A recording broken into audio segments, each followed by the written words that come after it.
नमस्कार साथियों, आप देख रहे हैं YouTube channel education portal Krishna.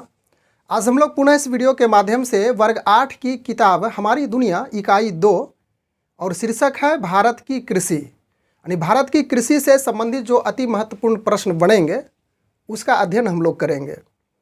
तो चलिए न अधिक समय गंवाए हुए हम लोग विषय वस्तु पर फोकस होते हैं। तो भारतीय कृषि को 3 वर्गों में विभाजित किया गया है। पहला इसका वर्ग है गहन जीविका कृषि या गहन कृषि। उसके बाद इसका दूसरा भाग है स्थानांतरित कृषि, झूम कृषि। स्थानांतरित कृषि को झूम कृषि के रूप में भी जाना जाता है।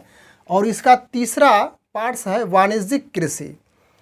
तो गहन जीविका कृषि या गहन कृषि बिहार के क्षेत्र में भी किया जाता है। गहन कृषि कहने का अर्थ हो गया, यानी गहन जीविका कृषि कहने का अर्थ हो गया कि जिस क्षेत्र में इस कृषि को किया जाता है वहाँ की आबादी अधिक होती है और कम क्षेत्र में अधिक से अधिक अन्न उपजाने की उसमें संभावनाएं ज़्यादा बनती है। गहन जीविका कृषि को गहन कृषि के रूप में भी जानेंगे। और इस गहन कृषि के अंतर्गत यानी कि वैसे क्षेत्र जिसमें इस कृषि को किया जाता है उसमें अनेक प्रकार के फसल एक साल में उगाए जाते हैं।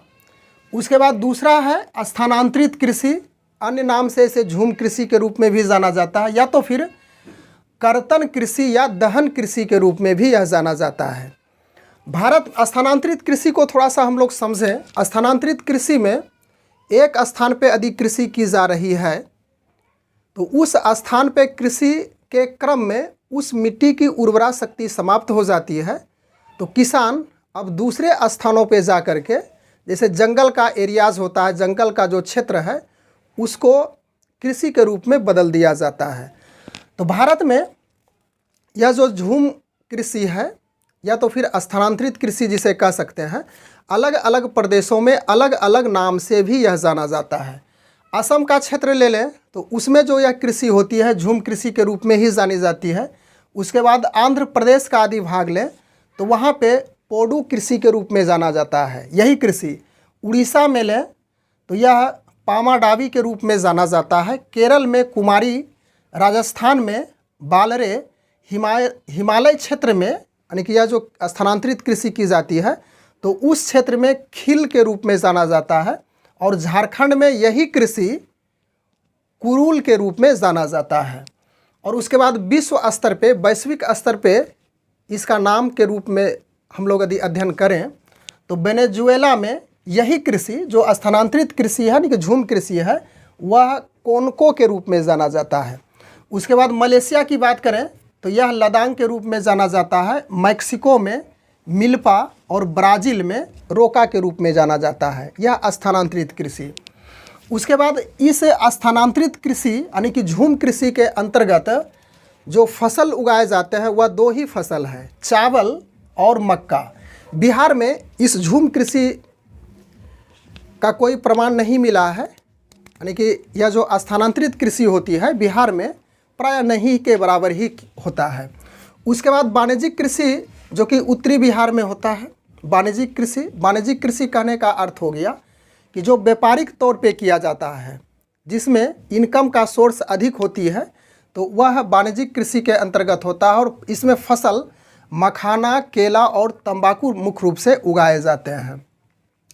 इसके बाद हम लोग इस बात को समझ लें, श्री विधि तकनीक। तो श्री विधि एक तकनीक है जो धान के लिए यानी धान फसल के लिए यह अपनाई गई है।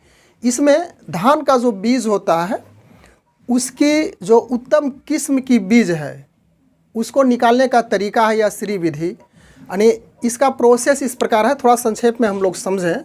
एक बड़ा सा टब पानी से भरा हुआ लिया जाता है और उसमें धान का बीज डाला जाता है, लेकिन उस पानी में पहले नमक मिलाया जाता है।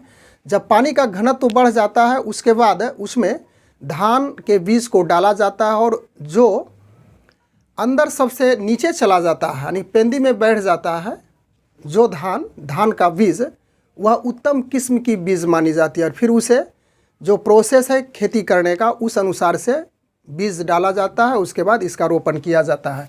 तो श्री विधि तकनीक है जिससे उत्तम बीज का चयन किया जाता है।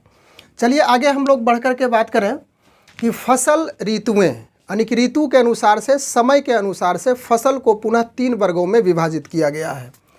खरीफ फसल, जायद फसल, उसके बाद रबी फसल।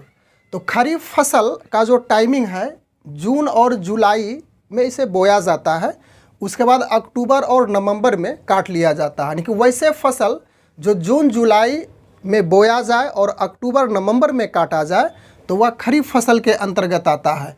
और खरीफ फसल में धान, मक्का और जूट है। उसके बाद रबी फसल, इसकी जो टाइमिंग है वह अक्टूबर नवंबर में बोया जाता है और मार्च अप्रैल में इसे काट लिया जाता है। इसके अंतर्गत गेहूं, चना, मटर, मसूर, जौ इत्यादि हो जाता है। और जायद फसल की बात करें जो ऋतु के अनुसार से ही मतलब जो वर्गीकरण किया गया है, तो जायद फसल वैसे फसल होते हैं जो रबी और खरीफ फसल के बीच में, यानी कि इसे गर्मी फसल भी, गर्मा फसल भी कह सकते हैं। और इसके अंतर्गत तरबूज, ककड़ी, खीरा और अन्य प्रकार की सब्जियां भी उगाई जाती है। तो यह फसल ऋतु के आधार पे हम लोग फसल को 3 वर्गों में विभाजित किए, रबी, खरीफ और जायद। बाद हम लोग समझें कि उपयोगिता के आधार पर फसल को पुनः 5 वर्गों में विभाजित किया गया है। पहला है खाद्य फसल। खाद्य फसल जो खाने के लिए होता है, वैसे फसल जिसे किसान अन्न के लिए, दूसरों के लिए, खाने के लिए, उपयोग के लिए उपजाया जाता है, तो उसे खाद्य फसल कहा जाता है। और खाद्य फसल के अंतर्गत धान, गेहूं, जौ, चना इत्यादि आ जाता है। मूंग, दलहनी फसल भी इसी के अंतर्गत आ जाएगा। उसके बाद दूसरे स्थान पर है रेशेदार फसल। तो रेशेदार फसल में 2 ही फसल है, कपास और जूट। उसके बाद तीसरा है पेय फसल। पेय फसल में चाय, कॉफ़ी और कोक है। उसके बाद बागवानी फसल के अंतर्गत केला, आम, लीची इत्यादि आता है। और 5वां है व्यापारिक फसल, जिसमें रबर, मखाना और तंबाकू, मिर्च, गन्ना इत्यादि आ जाता है। इसके बाद कृषि को प्रभावित करने वाले कारक, यानी कि कृषि क्षेत्र और कृषि को प्रभावित करने वाले मुख्य रूप से यह 6 कारक हैं।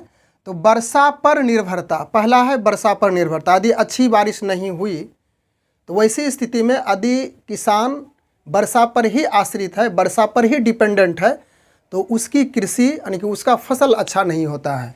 तो वर्षा पर निर्भरता यह भी एक कॉजेज है, यह भी एक कारण है जो कि प्रभावित करता है। दूसरा है खेतों के छोटे आकार। खेतों का छोटे छोटे आकार करके जो चकबंदी किया गया है, तो उसमें फसल की जो पैदावार होती है उसकी कमी हो जाती है।